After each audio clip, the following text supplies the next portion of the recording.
left it because I accidentally got a job. That was the turning point.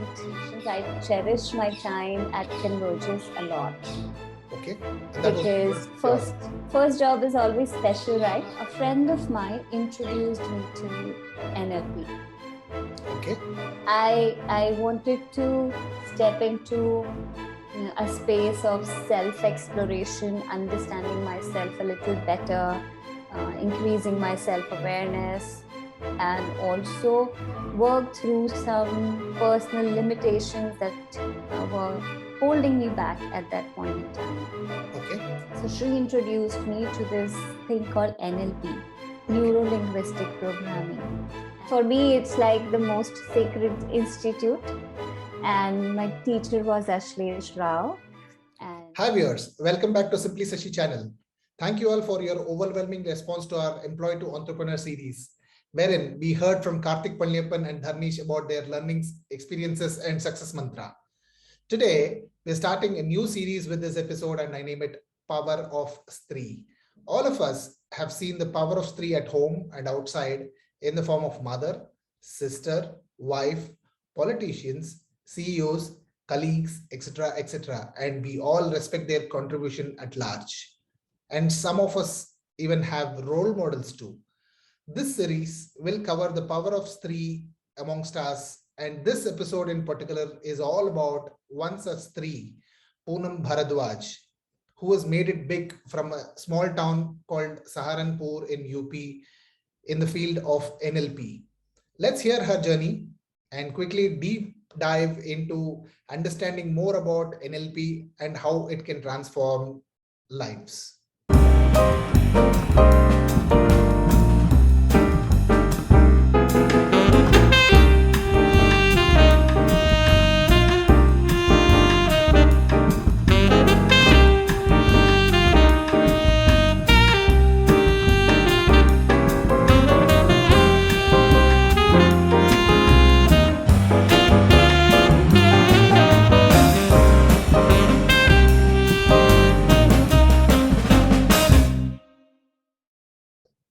Hi, Punam.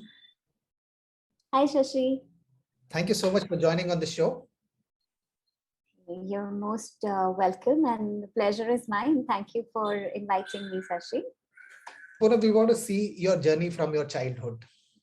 So I was born in a place called Saharanpur. It's in UP. It's in Western UP. If you have not heard about Saharanpur, you would have heard about Mussoorie, Dehradun, Haridwar. All of these towns are neighboring towns. Oh yes. To my place. So that's where I was born, and my dad had a traveling job, so we also moved some places. I remember when I started schooling, I was in Ghaziabad. Okay. I still remember the school that I went to do my nursery. It used to call Sunbeam. And then we moved to Meerut for some time, and then we came back to Saharanpur. And then we spent a lot of time there. So I did my schooling there, my college from there. Yes. So most part of my growing up years I've spent in Saharanpur. So my specialization was in commerce. My bachelor's and master's, both I did commerce. And while I was doing my master's, I also tried my hand for CA. Okay. And I think within 1 year, I got this like self-awareness that I'll be wasting my time if I continue to put my efforts here. So I thought that, and so basically I left it after a year. And I left it because I accidentally got a job. Oh, okay. And where was that? Yeah. So that was never a part of the plan, Sashi. Being from the town that I am, yes, I always had in my mind that I will definitely do something. Okay. But there are a lot of things that I wanted to do while I was growing up. I wanted to become a fashion designer. I wanted to become an air hostess, because all these things used to sound very fancy. Okay. Right. But I think there was something else only lined up for me. And I believe in the plan of the universe. So how it happened was, so two of my friends were going for an interview to Chandigarh. And that was the time when India, in our country, there was this BPO boom that was happening, right? Okay. Yeah. Companies were coming in, then they were opening up their call centers and BPOs. Okay. So they were going, and we just happened to talk, and they asked me, do you want to come along? I said, okay, I'll come along. I said, okay, why don't you just give an interview as well? Just make one-page bio data. Okay, we didn't even know what a resume or a CV was. Even if you didn't have anything to put on it, just put some educational background, hobbies, and all those things on that one pager, and went for that interview.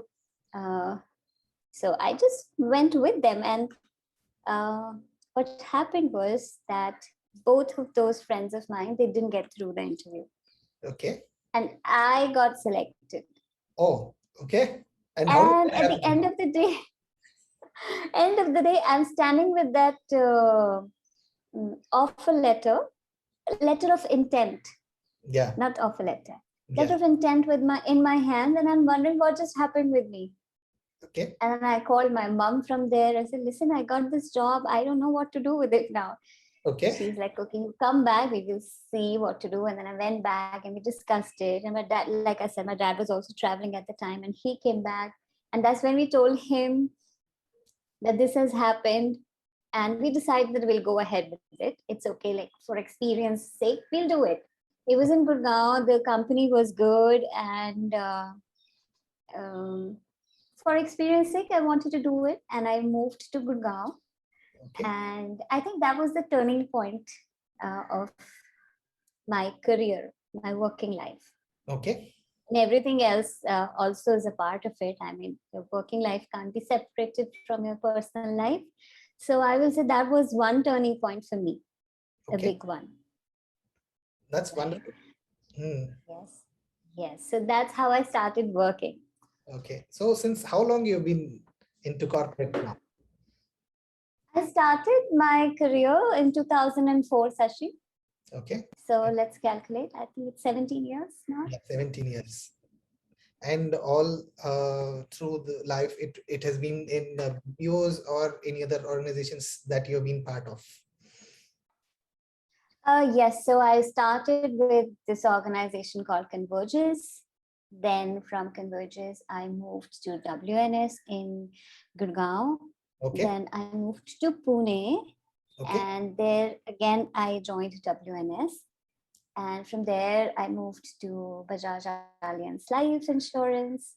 Okay. And then I moved to Mumbai. In Mumbai, I joined Wipro. And then I moved to Bangalore. In Bangalore, I joined 24/7.ai.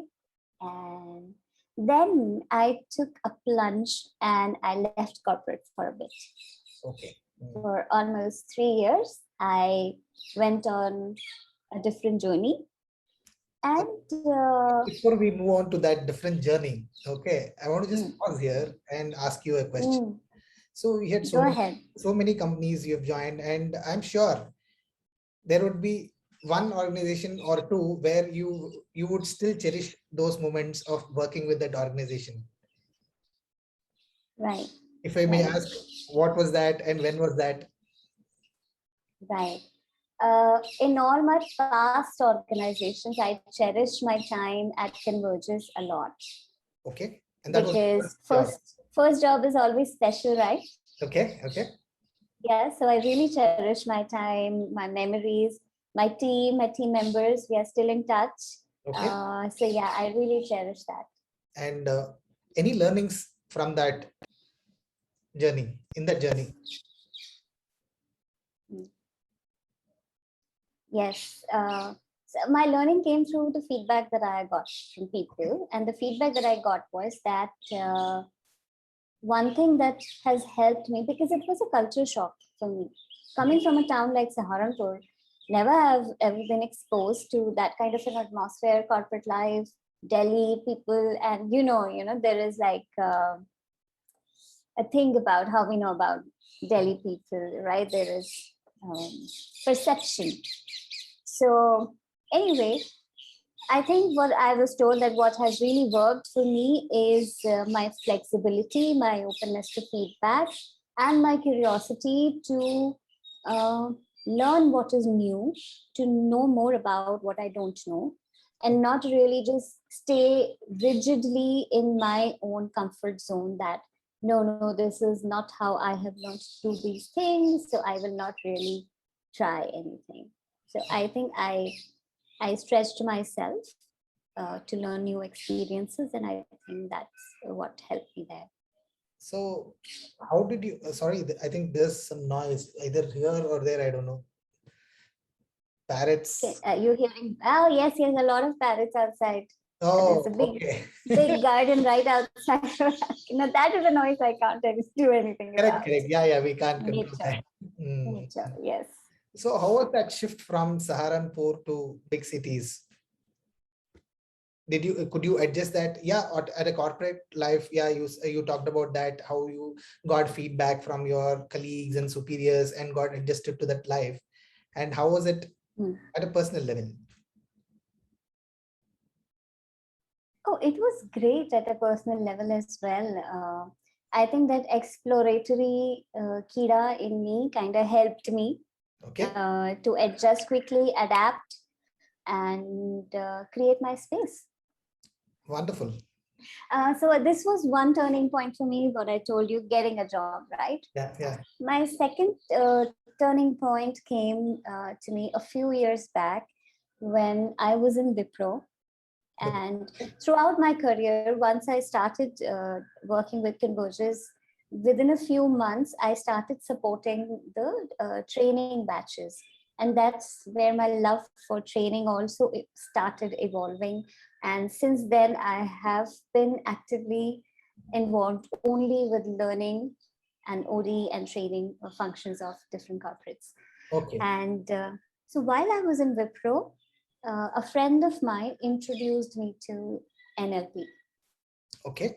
I wanted to step into a space of self-exploration, understanding myself a little better, increasing my self-awareness, and also work through some personal limitations that were holding me back at that point in time. Okay. So she introduced me to this thing called NLP, Neuro-Linguistic programming. And she told me that if you were to do this, you have to come to Bangalore and you have to do this from this teacher that I have done it from. I said, okay, I took her word for it. And I came to Bangalore from Bombay, took 10 days leave, came here, did my first level, practitioner level. And I went back. Where did you do your NLP practitioner level in Bombay? I came to Bangalore for that. Okay. And I did it from IKIGAI Academy. Okay. For me, it's like the most sacred institute. And my teacher was Ashlesh Rao. And Monica and Ashlesh run IKIGAI Academy in Bangalore. And they have been in this space for a very long time. I think more than 20 years now. Okay. So I'm very grateful to my friend who recommended IKIGAI and Ashlesh to me. Okay. Because I learned so much in my practitioner program. And I went back after 10 days. And the very next day, I had a big breakthrough. Oh, okay. And do you want me to talk about my breakthrough? We will talk about breakthrough. You can continue this flow. Yeah. Right. Yeah, so I learned that from him. And after that, things started changing for me very quickly. Okay.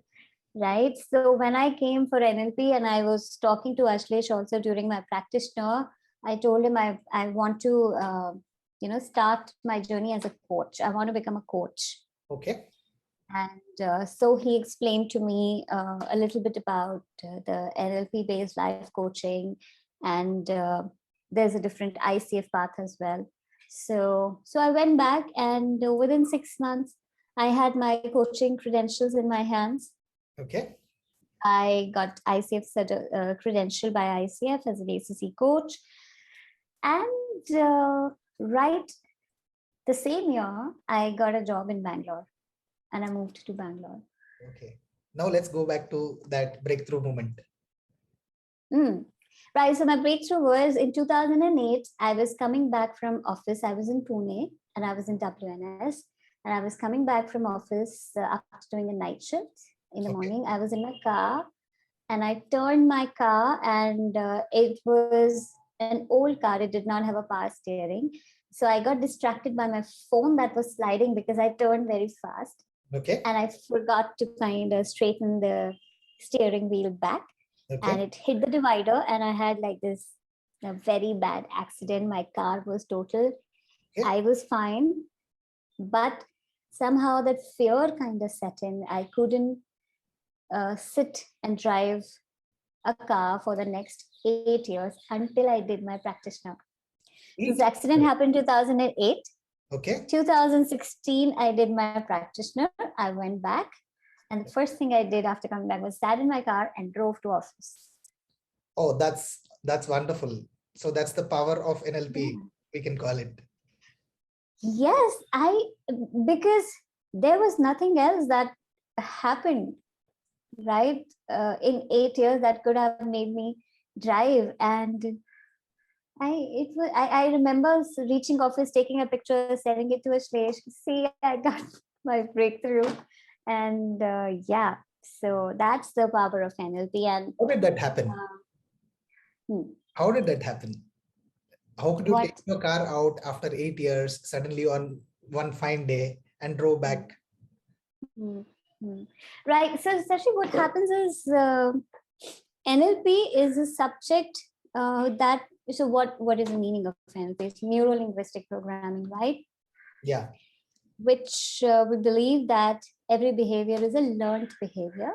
The neuro is the part of our mind, our thoughts, and language is language, and programming is the conditioning, the programming of our brain. You know, you would have heard your wiring of your brain.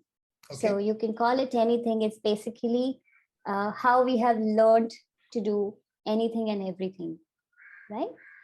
It's a conditioned response, it's a conditioned behavior, and it's an outcome of how we process our thoughts and our language. And our language also controls how we process our thought and vice versa. And in NLP, when we work towards creating change, the focus is a lot on creating the change at an unconscious level. Okay. And it's not just leaving it at unconscious level, it's also taking it to a level where your conscious and unconscious are working together. So, Punam, before we get into this conscious and unconscious, I have a question. But I want to complete my answer to your previous question. Okay. Right? So how I did this was the some process that we did during practitioner, in which I picked up this experience and I worked on this experience. Okay. And I think the fear of how my mind was processing that 8-year-old accident of mine, it changed. Okay. And it resulted in me being comfortable with driving.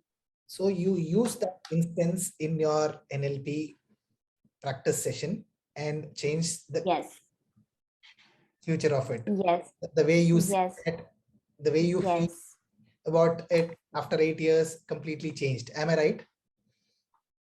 That is right. For 8 years, I was processing that memory in a certain way. Okay. So I changed the way I was processing that memory. And that's what resulted in creating this breakthrough for me. So if we get into technicalities, I will, if I have to use NLP language, I worked on the submodalities of my memory, and then I anchored how I feel about it, and then it just changed things for me a lot. So what should one ask himself or herself before getting into NLP? What did you ask yourself?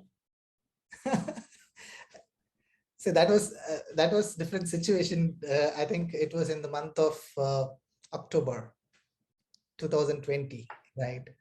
So I said, there's a change required. The way I'm thinking is different, and the way I have to channelize my thoughts, or how do I rephrase certain things or reframe the whole thing that I do, all that came to my mind.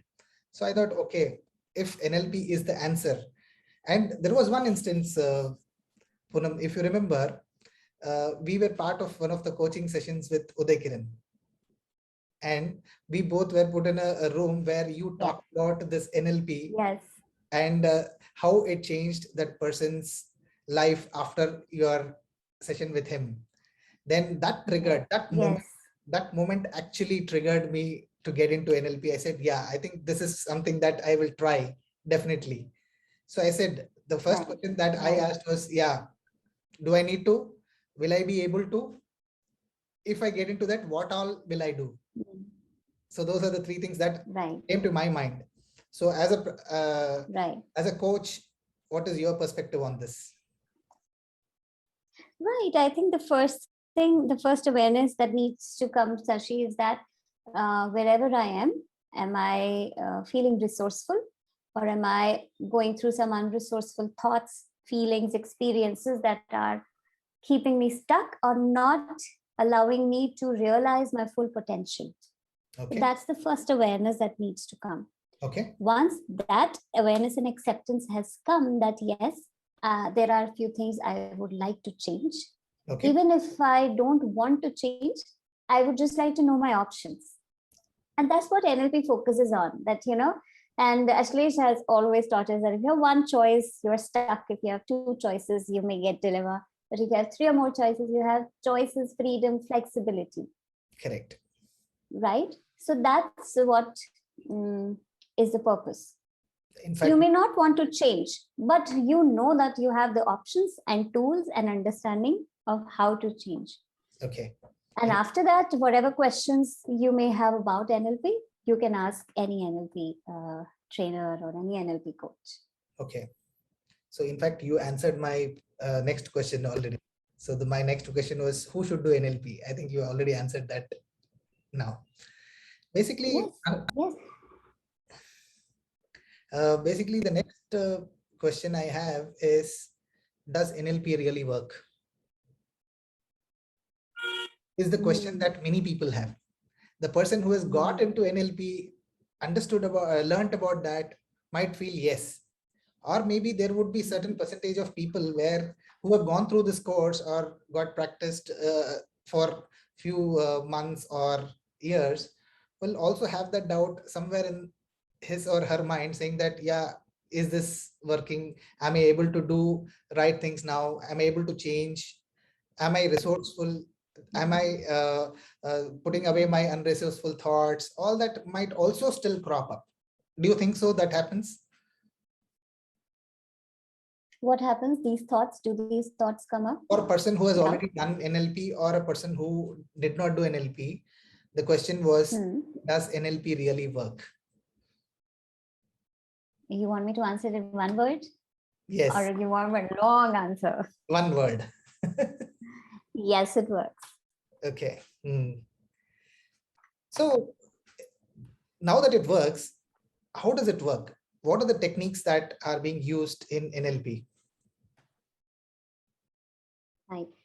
So we'll talk about that, Sashi, but if it is okay with you, can we talk a little bit about your own experience? And I'll circle it back to the same question, that whether NLP works. How has it worked for you? See, as we discussed now, okay, one thing that changed for me is, how do I rephrase? Because in NLP, I took that L very, very seriously. Because I think most of the times the perspective of the other person and the perspective of yours, basically we learned about maps and all. So we get into their map first, instead of you being into your map and trying to convince others. If you get into others' map first, then see how things are going, then slowly bring their map to our map, then start convincing your point, slowly put your point of view to them, and then things might work better. So, and my best takeaway from that NLP program was reframing. The second thing, if you ask me, what's the next test that I've learned, was circle of excellence or circle of influence. Circle of Basically, influence, circle of right? excellence only. Yeah. Absolutely. Yeah. And that's the flexibility we create, no? That once we know a technique, you can use it for many things. Okay. Once you've learned creating circle of excellence, and for anybody who is watching, I will elaborate a little bit. So circle of excellence is, it's like a space that we create, and unconsciously in our mind, we connect that space to access a state that makes us resourceful. Okay. And there are many resourceful states that one would like to access. Somebody would want to feel joy. Somebody would like to feel courageous. Somebody would like to feel confident. Somebody would like to feel influential, right? So when we create circle of excellence, you can use this exercise to be able to access different states at any point in time. How it works is, in NLP language, we call them anchors. It kind of creates an anchor. An anchor is like an automatic response at the level of your nervous system. Okay. So once you condition that response and you connect it to an external stimulus, it gives you the response that you want instead of what you don't want. So now let's get to the conscious and subconscious. So is it a state, or how do we call it, and how does it work? So yes, you rightly said there's conscious mind and there's subconscious mind, and then there is multiple levels of consciousness that people can decipher. But in NLP, we simply divide it in two parts. One is conscious, one is unconscious mind. Conscious mind is, in very simple words, if I can put, anything and everything that you are currently aware of is your conscious awareness. Everything else is in your unconscious, is being processed by your unconscious mind. And so if you would have seen, now, basically, does it say that what we're seeing now, what we're talking now, is conscious mind?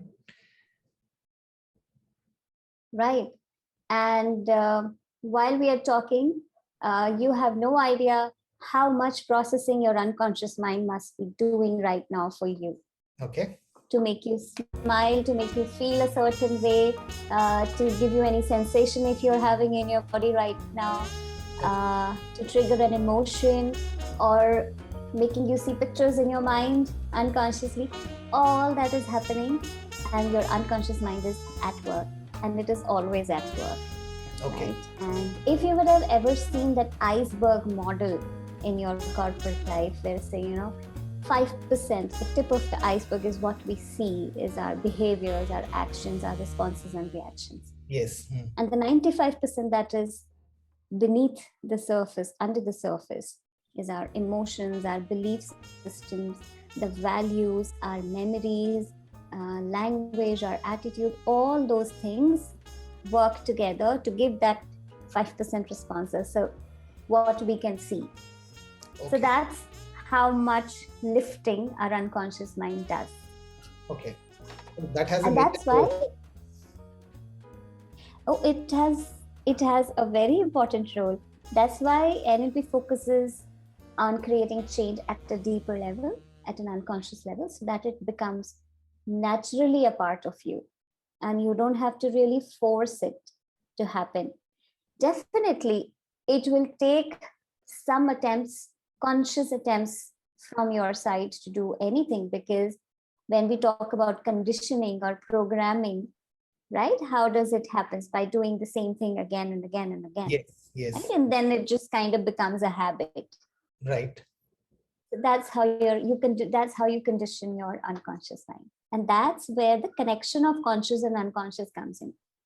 So you consciously do a certain thing in a different way, in the way that you would like, and your unconscious mind starts recognizing that pattern.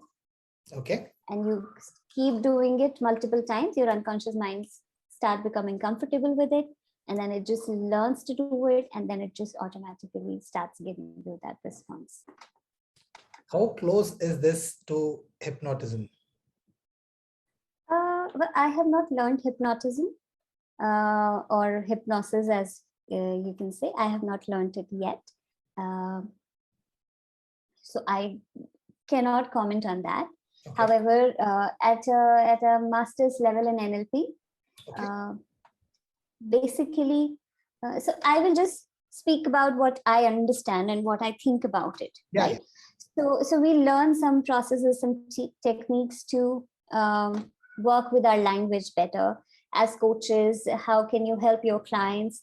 And NLP's work has been drawn from many, many great people's work: Virginia Satir, Fritz Perls, Milton Erickson. And Milton Erickson was a hypnotist, Okay. right? And he used to use a lot of conversational hypnosis in his work. Okay. Okay.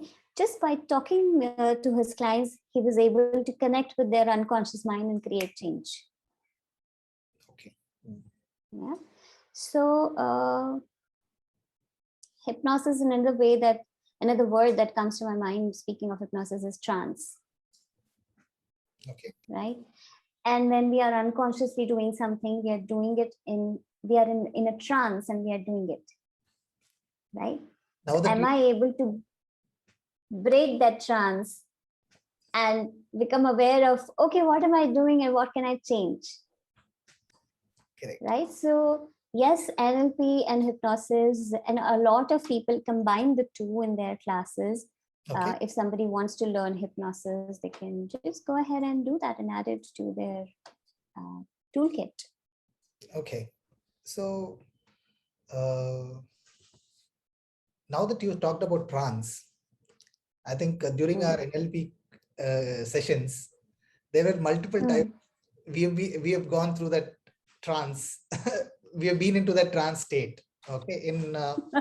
I don't exactly right. remember. I don't exactly remember now which NLP technique it was. I don't remember the name of it because I only remember the trance state I was in. So I'm sure. See, it's good thing that you don't remember. So it means you were in trance for real. Exactly. So I'm sure all these right. have a specific or some common techniques that are getting used in multiple ways so that people learn it better and use it better and in a right way. Yes, yes, yes. I think it is very important to commit to using NLP in ethical ways. Ethical ways. Because it is very powerful, and it's like a knife that you can give it in the hand of a criminal and he can kill somebody. And if you can give a knife in the hand of a doctor, he can save a life. Yeah. Right. Yeah. So it is very important to make that commitment to yourself. Okay. And the incident that you were talking about some time back, I want you to take us deep into that and explain how actually that happened and what triggered or what helped you to come out of that fear of not driving for 8 years. Right. So, yes, let me take you through that. And let me also talk about the technique that I took this experience for, and it really helped me to, resolve this memory. Okay. For me, it was like a traumatic memory. Okay. And that's why what was happening was, every time, even if I'm sitting behind the wheel, like I used to have a physiological response to that unconscious fear that had set in. My hands used to shake. I could feel the sweat, and I could feel that my heartbeat has started, my heart has started beating very fast now. And I used to know, can't do this, won't be able to. Okay. I'm not going to drive. Right. So then, when we were doing our practitioner with Ashlesh, he was teaching us this technique called submodalities. Okay. Okay. Now, what are submodalities? Since there is no before context, I will explain it in very simple terms. When you look at a picture, right, and you are describing a picture to somebody, what all will you notice about the picture that you will tell? Basically, what is there in the picture, the colors, object, and if you can understand what is there, then you will explain that. So those are the three basic things that people can explain Right. about the picture. Right. Yeah. You spoke about colors, right? Yeah. Now, do you think there can be multiple characteristics of those colors? Yeah. The colors can be bright. The Yes, colors can be dull. bright. Colors can be different. Colors can be different. Yeah. The picture can be put up on a wall which is very far from you. The picture might be on your table right in front of you. Right? Might be clear. It might be it might be a clear picture. It might be a very hazy, blurred picture. It might be a small picture, passport size. Yeah. Or it can be like a life-size poster or a banner that goes on that billboards. Yeah. Right? So these are multiple characteristics of an image that you can understand or you can break down. Yeah. Similarly, so let me circle back a little and talk about our senses. Okay. There are 5 senses that we use to experience anything, right? Our vision, that is our visual sense, our auditory sense, our gustatory sense, taste, sense of smell, olfactory, and our sense of touch, that is kinesthetic. Right? So in NLP, we focus a lot about sensory experiences. Okay. And how our unconscious, because that's the language of our unconscious mind. Okay. And we work with that sensory information a lot. Okay. So coming back to the image, right? You can break down the image into different things. You can break down the sound, that is auditory sense, into different things. When you are listening to a song, you will know whether the bass is high or the treble is high.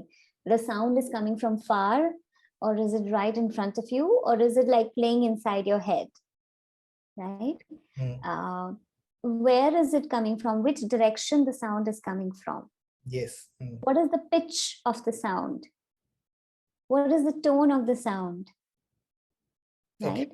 And while you are focusing on the image and the sound, now we go a little inwards in terms of the kinesthetic sense. We talk about the sensations that we are feeling in our body and the emotions that we are feeling. Okay. So emotion is also part of kinesthetic. Is it? See, emotion is more like a label that we give to a feeling. Okay. Right? I'm feeling butterflies in my stomach. Right? Okay. So what emotion that is for you? For somebody, it can be nervousness. For somebody, it can be hunger. Right. Right? For somebody, it can be anxiety. Right? So sensory experience can be different for everybody in terms of what they are feeling, what emotion they are experiencing. So, so submodality is basically a structure of how we think about anything. Okay. Remember the neuro part, the thought. So the neuro part deals with the thought. And if you break down the thought further into 2 parts, one is the what we are thinking about, the content. Yeah. And the second part of the thought is how we are thinking. Okay. Okay. Now, this technique of submodality is very useful whenever we are working on resolving any unpleasant memory. Okay. So this accident of mine was an unpleasant memory for me.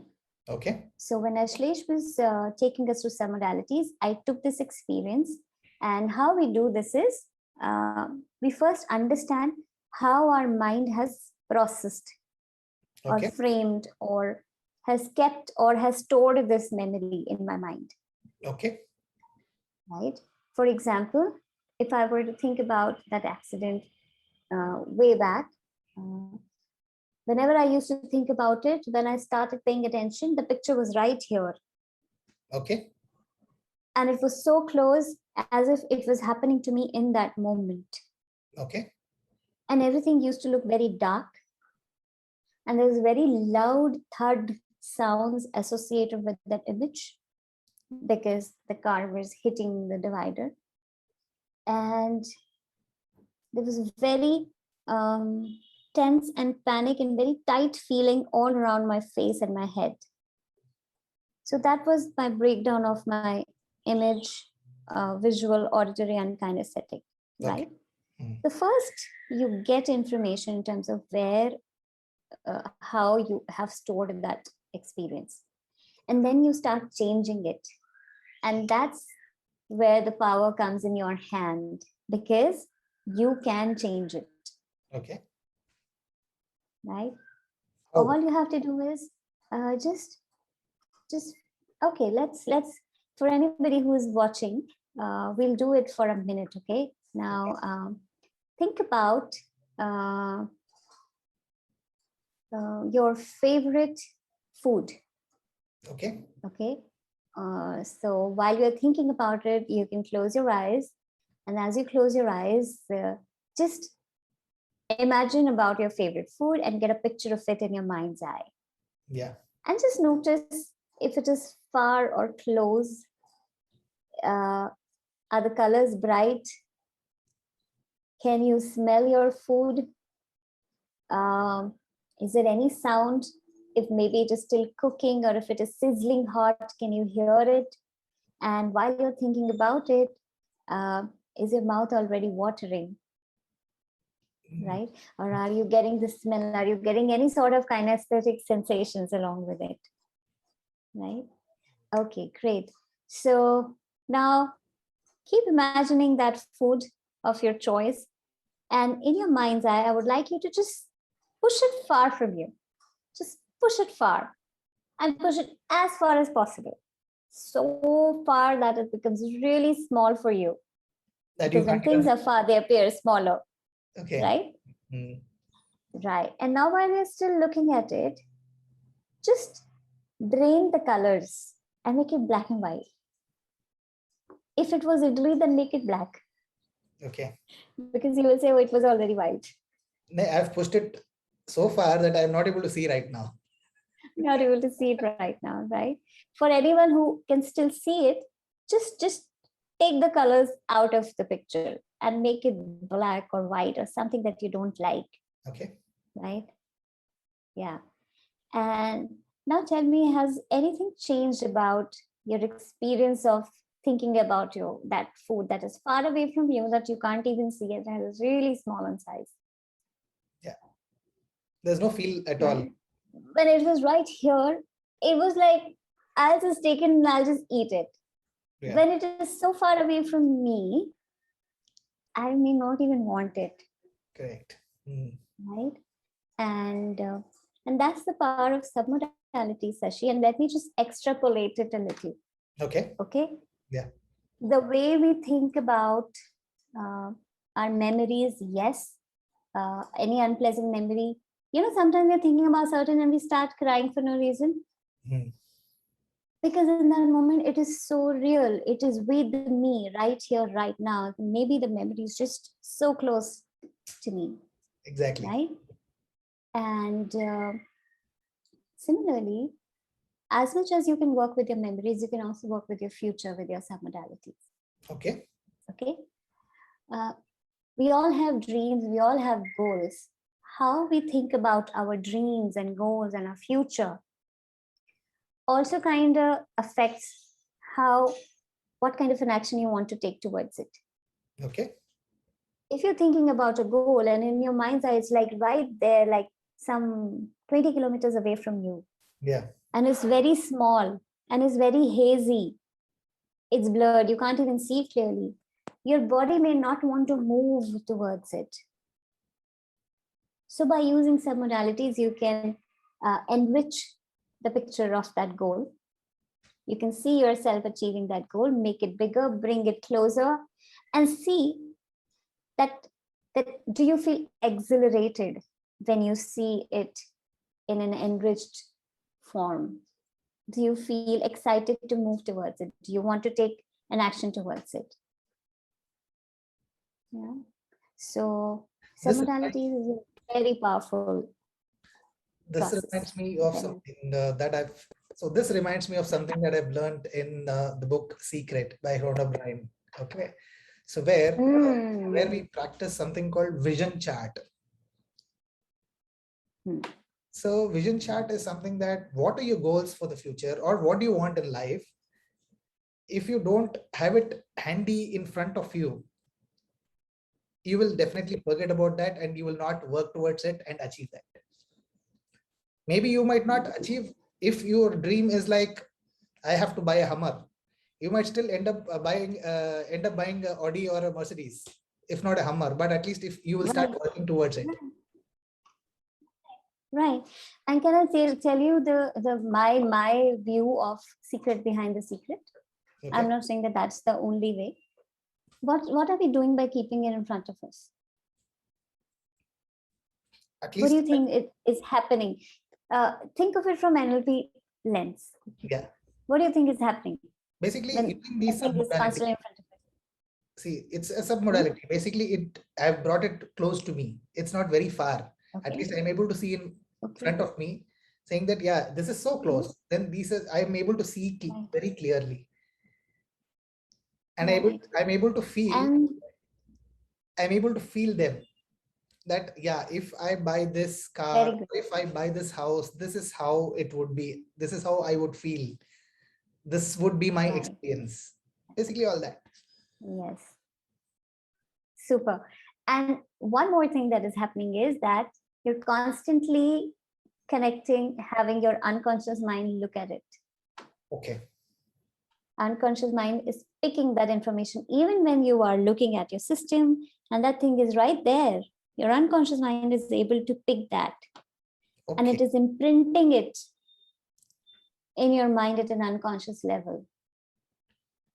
It just happened. So that it is conditioning you to work towards it. It's conditioning you to make it happen. So it may feel like magic, but it's the magic of your unconscious mind. So, live example, it just happened now. We were talking about NLP and submodalities, and that vision chart, my unconscious mind picked that vision chart and brought it in front of this session here. Yeah, so that's how I could recollect that. Right. Yes. So it is very powerful. And if you would have attended any workshop around setting goals, I'm sure you've been told that write your goals and keep them in front of you. Yeah. Yeah. Right. So in NLP, we take it to the next level because the language of unconscious mind is pictures, images, colors. Yeah. In fact, we also. In fact, that reminds me. Go ahead. In fact, that reminds me of the things to do that we write every day. Unless we write and in front of us, we don't work towards that, or we tend to forget them. Exactly. Absolutely. Absolutely. Right. So like I was telling that we say you don't even write your goals, you maybe pictorially represent those goals. So it'll be easier for your unconscious mind to connect with it. Make it colorful, make it bright, and make it sensory rich. Okay. Good. Yes. So speaking of techniques, submodalities are very powerful whenever it comes to changing an experience. And another thing that is very interesting area of work for me is working with belief systems. Okay.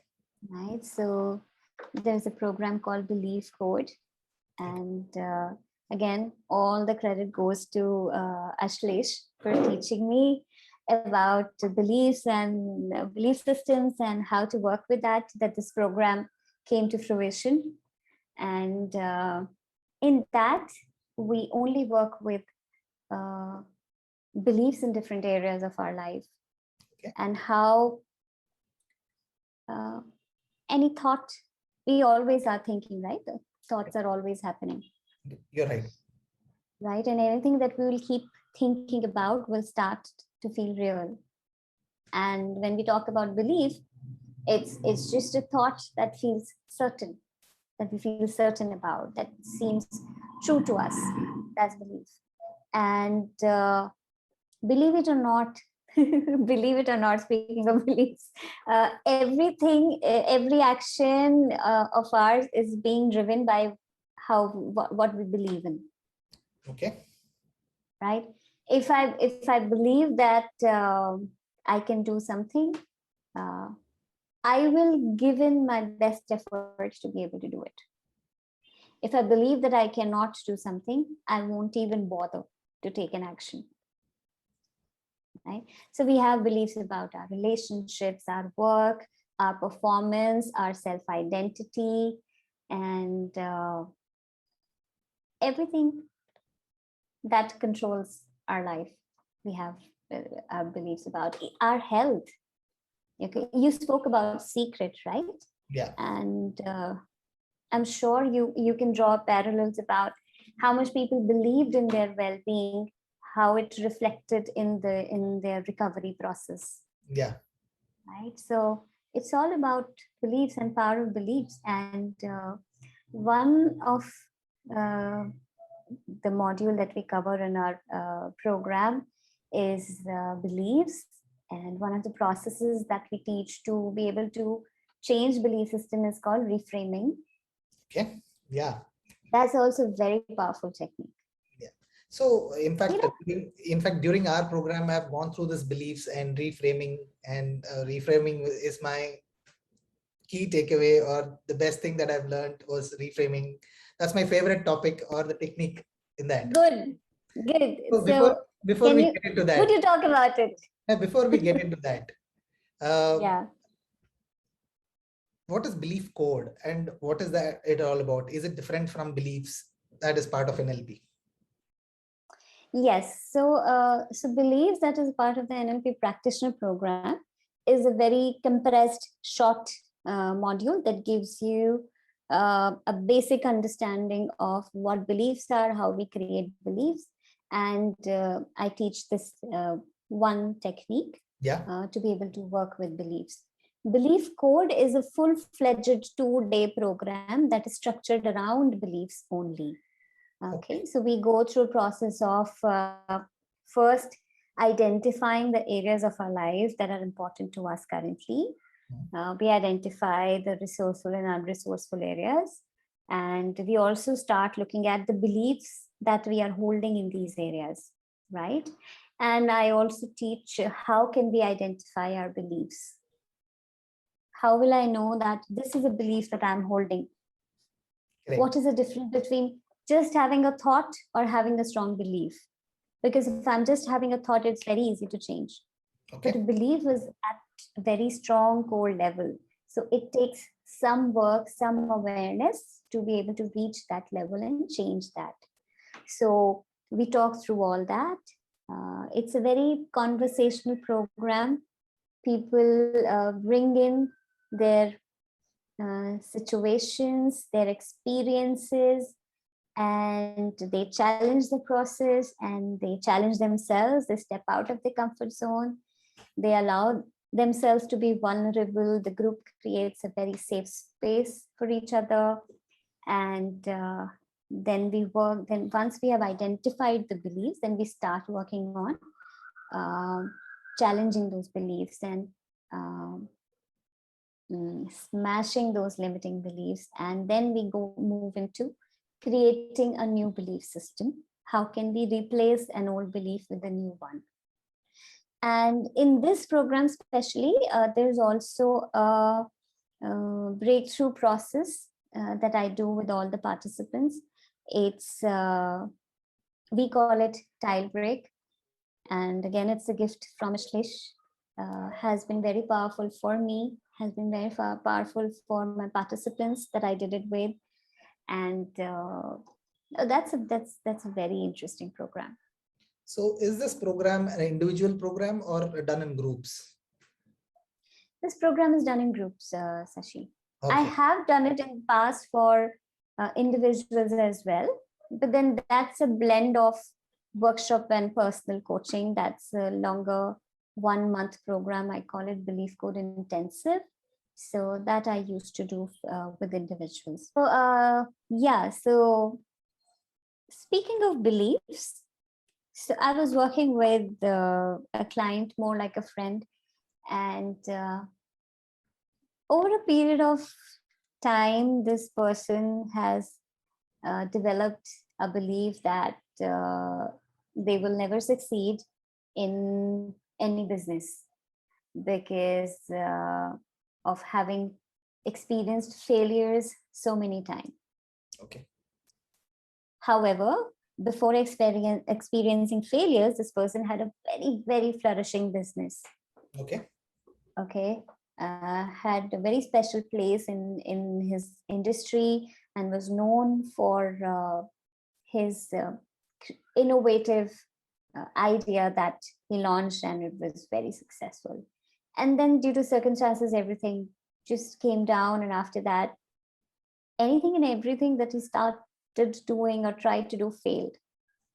So we were talking about beliefs, and so in beliefs, we also do a lot of metaphoric work using metaphors, right? So, and this person was like, see, this time I'm starting, I have done a lot of work on myself, and I have a belief, I'm forming a belief that I can break through this. Okay. Okay.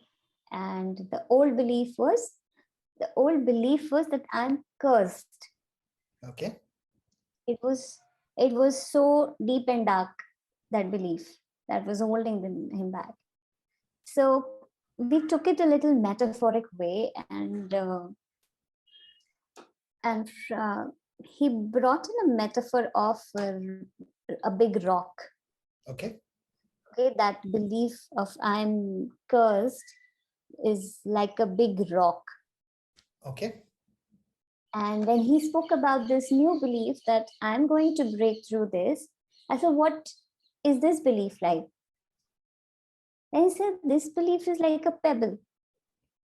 Okay. I said, now if you're holding a pebble and you are looking at a big rock, do you think you'll be able to break that rock with this pebble? Then I think that was the moment of insight for him there, that every time he's stepping in with that pebble, trying to break that rock, Okay. and it is not happening for him. Yeah. So that rock is there, right? And it's his metaphor. He had to work with it. He said, the rock is still there. I will let it be. I'll leave it there. Okay. What I'll now do is I'll start working on increasing this pebble Okay.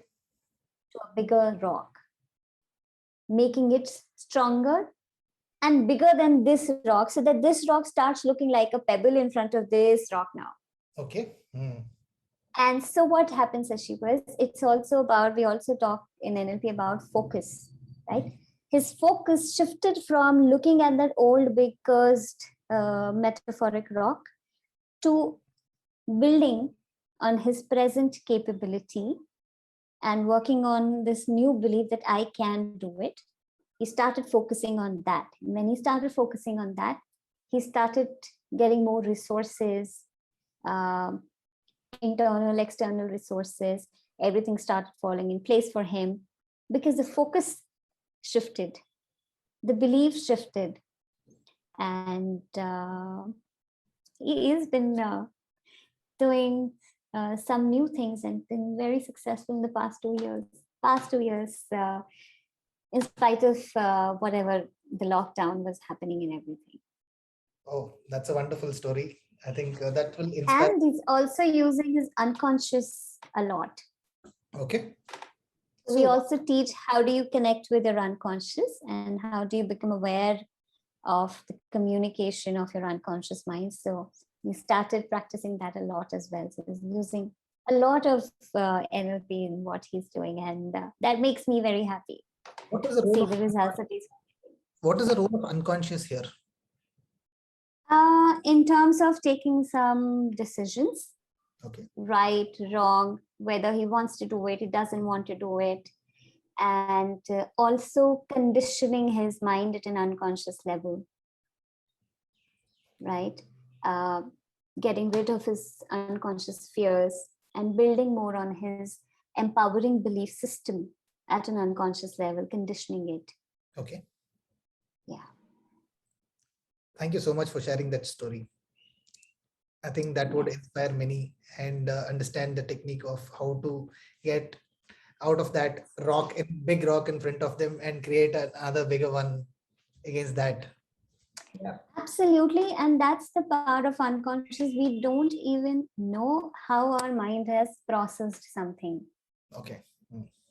It just happened to come out that in his mind, that's how it looked like. And if you look at the submodality of that, it will feel difficult. I would not even want to put in my effort. Correct. Right. Good. So you were talking about reframing.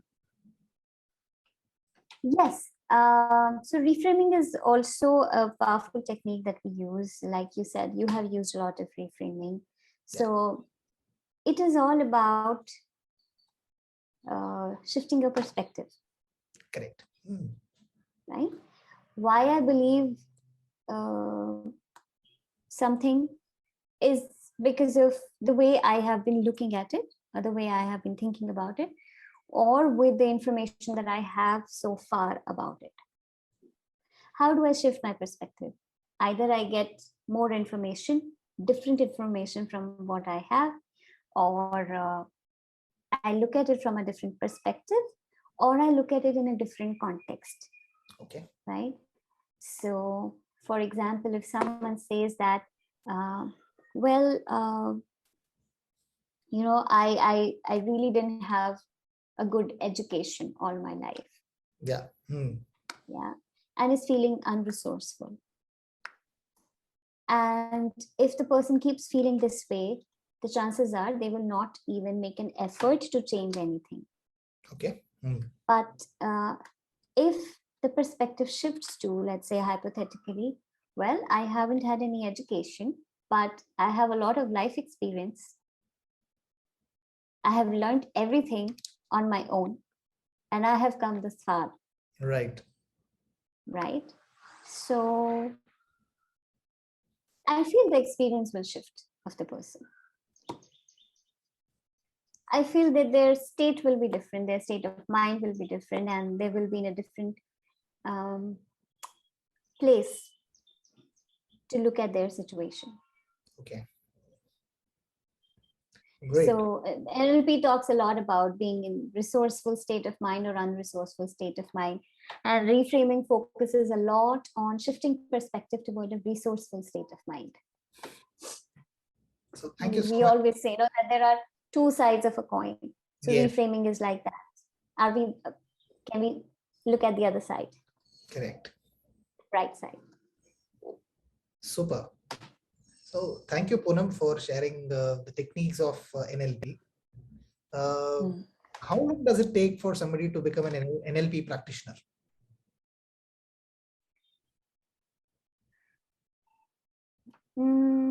Process-wise, it doesn't take long. Okay. Once the program ends, it's your journey, your commitment, your time and effort that you would like to give it. The more you practice, NLP is like martial arts.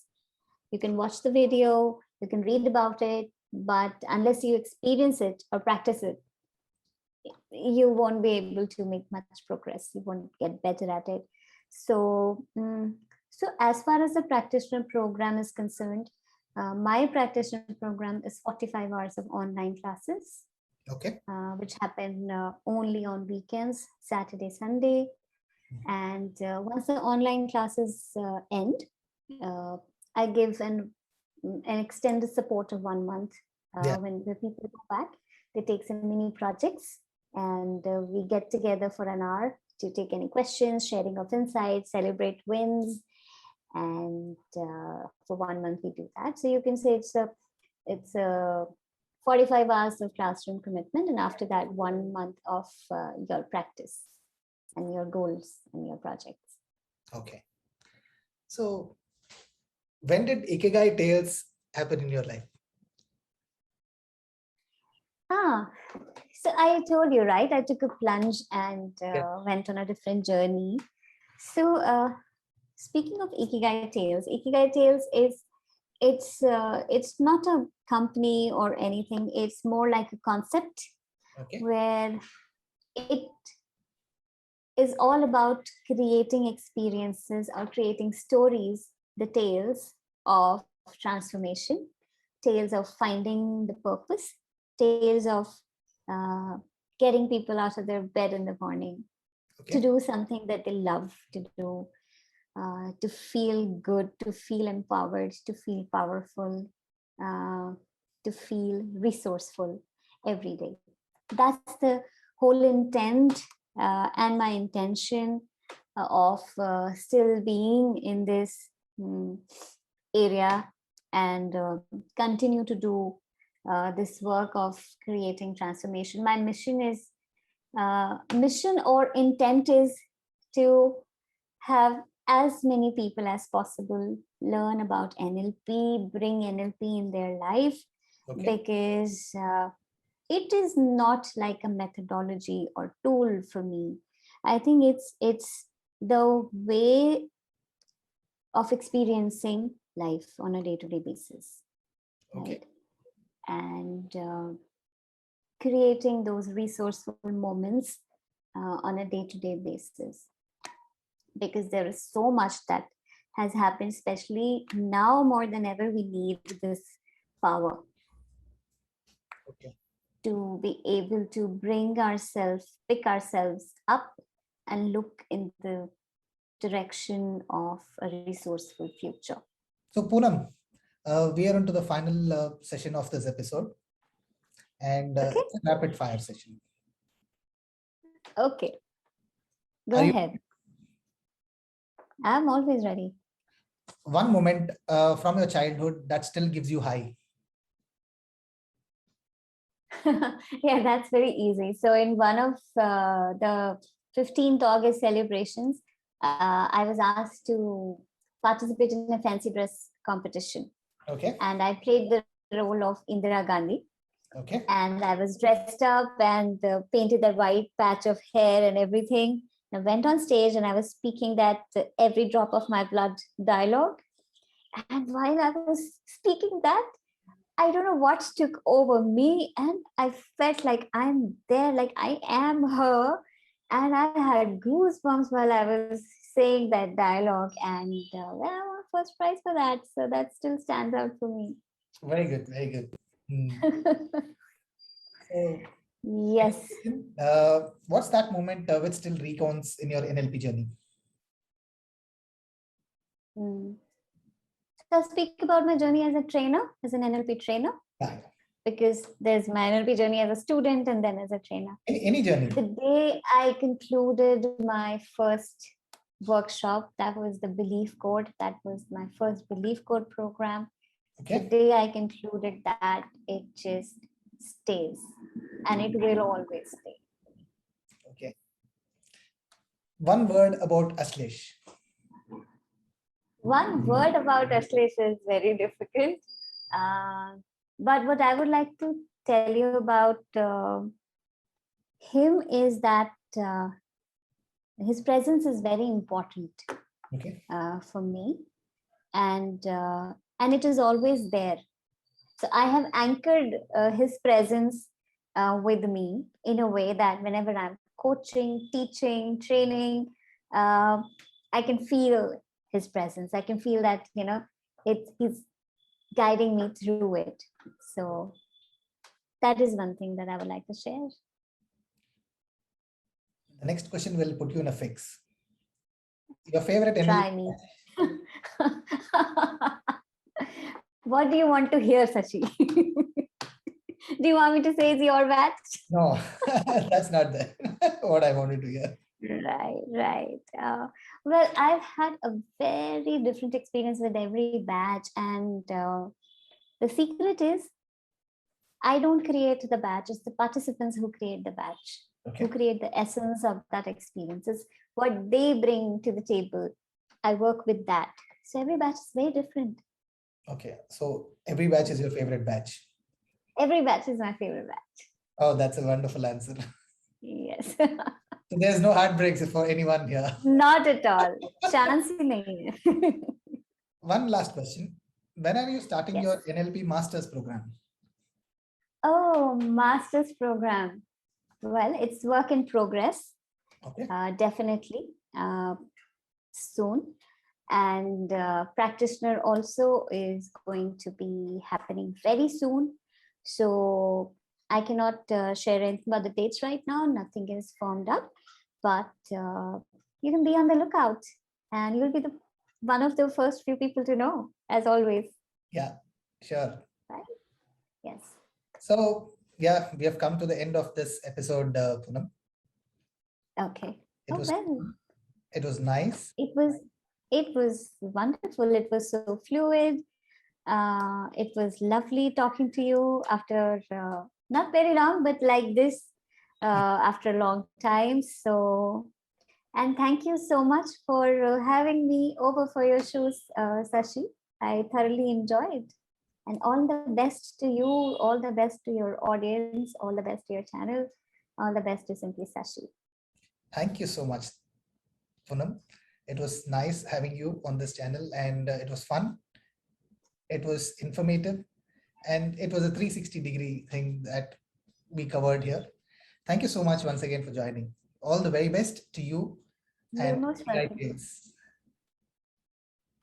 You're most welcome, Sashi. Thank you so much. Bye-bye. Bye-bye.